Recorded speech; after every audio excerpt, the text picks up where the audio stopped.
What's going on YouTube? This is SG1 Sports and you're watching our college football channel. It's time for my 5 takeaways from week 5 of the 2022 college football season. Some big games this weekend and we learned a lot about these teams. I think that the overall picture in college football is starting to become more and more clear, and kind of like I said last week, it's starting to look more and more like most of us thought it would look in the preseason. Definitely some changes, some things that are different. But for the most part, it's kind of starting to look, again, like we expected it to. So let's start with our first takeaway. Clemson is the team to beat in the ACC. I think that has now become clear with this win over NC State. They've already taken care of Wake Forest and NC State, probably their 2 toughest opponents this season in the conference. Florida State was an interesting team to watch out for, but we've now seen Wake Forest beat them. And Wake Forest looked like the better team. They looked pretty even, but Wake Forest won that game. And yeah, Clemson could trip up. They could lose to Florida State. But even if they do, I think Florida State probably going to lose another game. And so Clemson is in the driver's seat. You have a Miami team that could potentially turn things around. A Notre Dame team that seems to be playing a little bit better. But it's hard to see Clemson losing more than the one game. And at this point, I think there's a pretty good chance that they can run the table and go undefeated. The secondary played so much better versus NC State. You get some guys back. That is going to help you out, of course. The defensive line looked like we thought it was going to look as they really controlled this game. DJ Uiagalelei has just been getting better and better as the season has gone on. His receivers have helped him out, making some big plays. But really, I thought the defense was a story here. Just the way they played so much better on that side of the ball. If they can play like that and continue to improve on offense, Clemson looks like a playoff team like most people expected them to be in the preseason. Again, they were the front runners.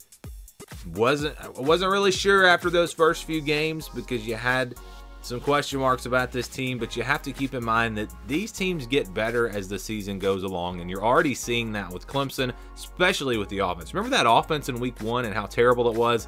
And they've just gotten better and better, and we know the defense is there if they play their best. So Clemson now is clearly the team to beat in the ACC. Number 2 takeaway, Alabama is the team that we thought they would be.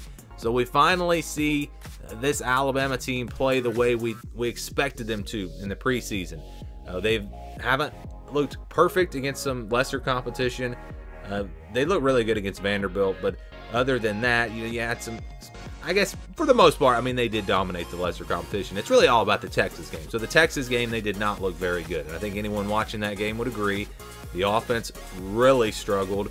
The defense kept them in it.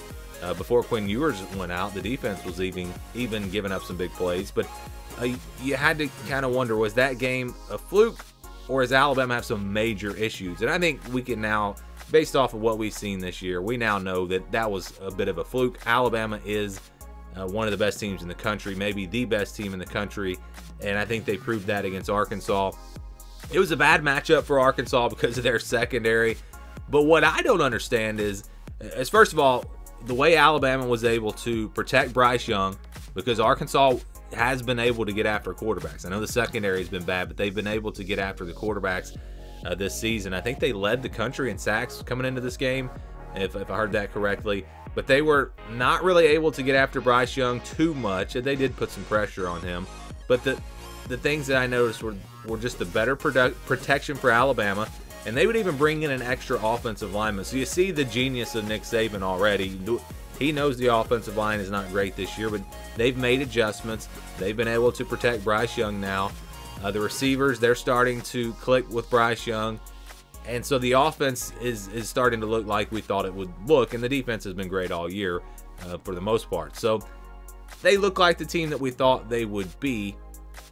But what about if Bryce Young goes down, if he cannot return from his injury? I don't think he's going to be out very long. I haven't heard anything. Maybe he misses this week against Texas A&M. I don't think that's going to matter. Now, it would matter if he doesn't play against Tennessee. Alabama's probably in trouble. We'll just have to wait and see about that. But assuming Bryce Young is in there and he's healthy, this is the team we thought they would be. And what I don't understand from Arkansas' side of this, and give Arkansas some credit, they fought back in this game and made it interesting. The trick onside kick, they were playing with a lot of momentum. Bryce Young was out, and it looked like Arkansas might come back and win this game. But then it was the ground game for Alabama. Milroe just went off on that big run. And what I don't understand here is how Arkansas, how could they not stop the run when Bryce Young went out? You knew that Alabama was going to run the football. Gibbs had the 2 big long runs. I mean, I don't understand that. So give Alabama credit for running it when Arkansas knew they were going to run it and putting the game away in that second half. So Alabama getting it done, looking like probably the best team in the country, especially after we saw Georgia struggle against Missouri. I have no idea what's going on there. That's not one of my takeaways. But yeah, Georgia struggling against Missouri, a big story, especially after they struggled against a Group of 5 team the week before. It's going to be interesting to see what Georgia looks like these next couple of weeks. Do they have some big issues, or have they just been sleepwalking? Because we know early in the year against Oregon and South Carolina, they looked fantastic. So which Oregon team or which Georgia team is going to show up these next couple of weeks? I'm really interested to see that because they have not looked good these last 2 games. Number 3, the Big 12 has been flipped upside down. We now have Kansas at the top of the Big 12 and Oklahoma at the bottom of the Big 12. Who saw that one coming? I'm going to say absolutely nobody. This has been a crazy year already in the Big 12. Now, I don't know if Kansas is going to stay on the top. I think looking at the Big 12 now, the top teams, the teams that are really going to be fighting for that conference championship game are going to be Oklahoma State, who they got a big win against Baylor. Oklahoma State looks like, they look probably like the front runners right now. They're playing good football on both sides of the ball. And, you know, I haven't ranked them all that high. It's just because I've been waiting. I've been kind of waiting to see them play a quality team. We've now seen that. And, yeah, Oklahoma State looks like the real deal. TCU maybe in that conversation. That offense looks really good. I think Kansas State could be in that conversation. They're looking good. And then Texas even. I know they have the loss to Texas Tech, but they're about to get Quinn Ewers back. I think Texas is getting in that conversation. And then Kansas might be behind those 4 teams, in my opinion. Please don't hate me. Kansas is playing great football. They're a top 25 team right now. Are they good enough to challenge for the conference, though? I still kind of have my doubts. So those 5 teams might be the teams that are in the running. Baylor, I mean, they only have 1 conference loss, so they're not out of it. But they're not. I don't think they look quite as good as I expected them to be this year. And Oklahoma, boy, they're a mess. So you look at the Big 12, and it's really interesting. I have no idea how this thing's going to play out. I mean, Texas Tech is not bad. West Virginia, they got blown out by Texas, so they didn't look good. And I have absolutely no notes here, so I know I think I only named 9 teams, so I'm obviously forgetting someone in the Big 12. So I apologize. But anyways, it's totally upside down here. Kansas at the top, Oklahoma at the bottom, and it's going to stay that way as far as I think Oklahoma is concerned. Oklahoma's not. They're not going to get back in the conversation. I just don't think they're a very good team.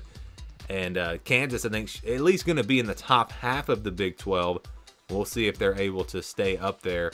Will be very interesting. All right, let's move on now to number 4. Purdue has become the front runner in the Big Ten West. The Big Ten West is wide open, but they now have the tiebreaker over Minnesota. Wisconsin has really been struggling. Iowa, they have a tough schedule. They haven't been great this year. You look at maybe even Illinois getting into this conversation. Nebraska's still in it. Northwestern has been pretty bad. But I think when you look at the schedules moving forward, Purdue clearly has the best schedule out of these teams. They have the tiebreaker over Minnesota, who it kind of looks like those are the top 2 teams in the West right now. This is a huge win for them over Minnesota. A game that probably got overlooked by a lot of people just because, I don't know, just there were so many big games. Maybe some of you didn't really pay attention to this one. But yeah, Purdue defense really stood strong against Minnesota. They were able to bust that big run late in the game to kind of put it away. Aiden O'Connell made some big plays in this one. I think he's one of the top quarterbacks in the Big Ten. And so Purdue, the team that I picked, by the way, to win the West, and I know some of my predictions have not turned out they have been pretty bad. But if I could get this one, this would be a nice pick. Even in the preseason, a big part of this was the schedule. Purdue has the schedule that sets up really well for them. I thought Minnesota and Purdue coming into this week that this game would probably be the game that decides the division. It's still wide open. I'm not saying Purdue has won it or anything, but I think they're the front runner because of the schedule in front of them and because they have this win over Minnesota, and I think they're one of the top teams in the division. So that's a big takeaway for me. And then finally, Oregon and Utah have really turned things around from week 1. I think it's just kind of they're both under the radar because they lost in week 1. But if you look at the way these teams are playing right now, Oregon with Bo Nix at quarterback, going back to that Washington State win, that was a huge win. They took care of business against Stanford, blowout win. They blew out BYU. Oregon looks like a top 10 team, and Utah does as well. We're talking about an Oregon State team that took USC down to the wire, and Utah beat them easily this past weekend. So I honestly, I think Oregon and Utah might be the best 2 teams in the Pac-12 right now. USC has they've won their games, but they haven't been overly impressive. You looked at this past game against a pretty bad Arizona State team. That game was close at halftime. They did pull away in the second half. But Oregon and Utah, these teams are rolling. These are the 2 teams that I expected to play in the Pac-12 championship. And the schedules might we might not get the best 2 teams in the Pac-12 just because of the schedules. It'll be really interesting to see how that plays out. I think USC has a very nice schedule in the Pac-12. But UCLA, I think we can't overlook them. They're undefeated. I don't know. I mean, if they play the way they did against Washington, they're in this conversation. But they haven't done that all year. So I want to see if they can do it consistently. They've got a big game. UCLA, big game against Utah coming up on Saturday. I am really, really interested to see that one. But just the bounce back from week 1, really impressive for Oregon and Utah.